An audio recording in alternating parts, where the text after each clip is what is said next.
A small child, who looked like he was around 50 years old, but his innocent face made anyone smile. Seeing him, the woman present also smiled. This child looks like he is growing old before becoming big.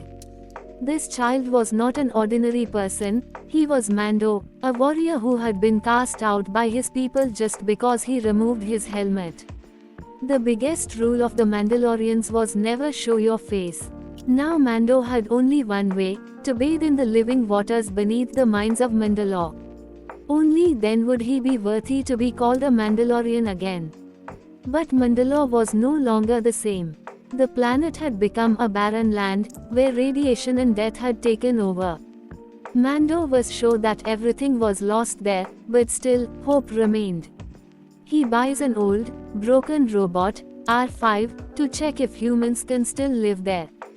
The old woman running the shop said, "Trust this machine, it will give you the answers you seek."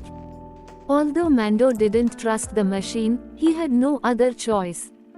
With Robot R5, Mando flew towards his home planet. As soon as the ship entered Mandalore's clouds, a storm and lightning struck hard. For a moment, Mando thought it was all over, but then he saw the land below was still alive. But there was another danger. Until R5 proved that the air was breathable, Mando couldn't go outside. Finally, R5 went out, hesitantly.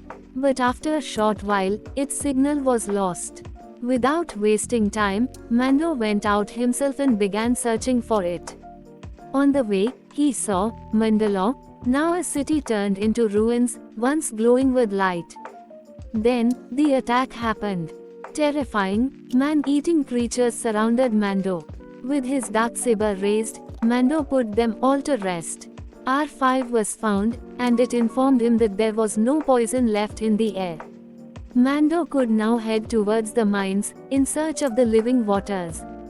But in the dark, damp cave, another danger awaited him. As Mando stepped inside, suddenly a large iron cage fell on him, trapping him.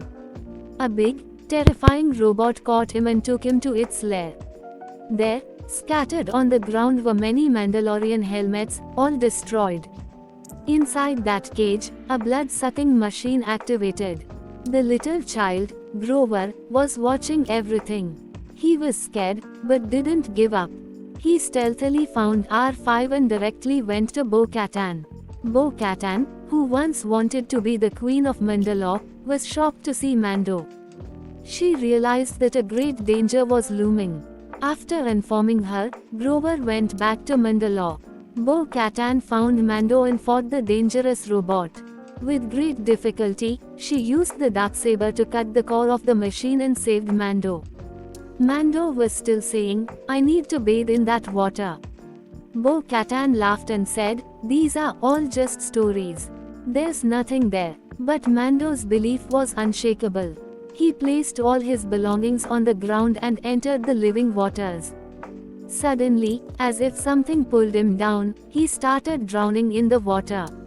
Bo-Katan leaped in to save him. And there, deep down, he saw something he never imagined. A living dragon, the very one whose stories he had once mocked, was now standing right before him. Somehow, she managed to bring Mando back to the surface, and stood there, staring at the water's surface, stunned, amazed, and silent. Mando had now reclaimed his right to be a Mandalorian again. But Bo-Katan, she was no longer laughing. The story she had once considered a lie, was now standing before her, real and tangible. She had learned, miracles are real. If you liked this story, don't forget to like, follow, and subscribe. If you want to see the next part, make sure to subscribe to the channel. And tell us in the comments which moment touched your heart the most. Your comment is just as important as motivation for us. The story is not over yet, the next chapter is coming soon.